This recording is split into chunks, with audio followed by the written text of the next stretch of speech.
Why were repeating rifles revolutionary for Civil War soldiers? Imagine being able to fire more shots in a minute than your opponent could in 5. That's what repeating rifles brought to Civil War battlefields. These weapons changed the game overnight. Before repeating rifles, soldiers used muskets that could fire about 3 times per minute. Reloading was slow, often taking 20 seconds or more, which meant soldiers couldn't keep up a rapid fire. Repeating rifles, like the Spencer, could fire 7 rounds from a magazine in just about a minute. Some reports say they could even shoot up to 14 rounds in a minute. That's a huge jump in firepower. The key was the magazine, which stored multiple cartridges and let soldiers shoot repeatedly without reloading after each shot.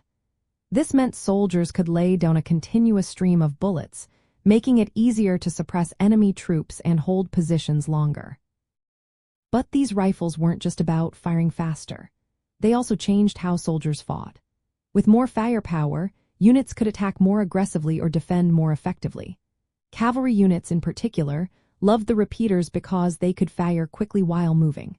However, these weapons were more expensive and complex to produce. The military was initially hesitant to buy many because of the cost and worries soldiers would waste ammunition by firing too fast. The U.S. Army's Ordnance Department was slow to adopt them, but once they did, especially in Union cavalry units, they proved their worth.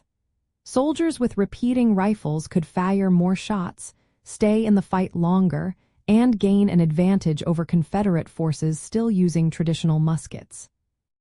Despite some production issues and initial doubts, repeating rifles set the stage for future firearm development. They marked a shift from single-shot muzzleloaders to magazine-fed weapons, a trend that would continue long after the war ended.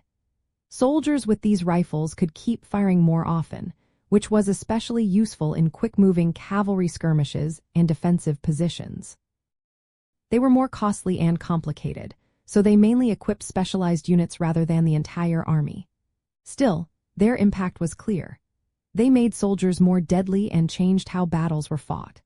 These weapons showed what was possible with new technology and helped pave the way for modern firearms.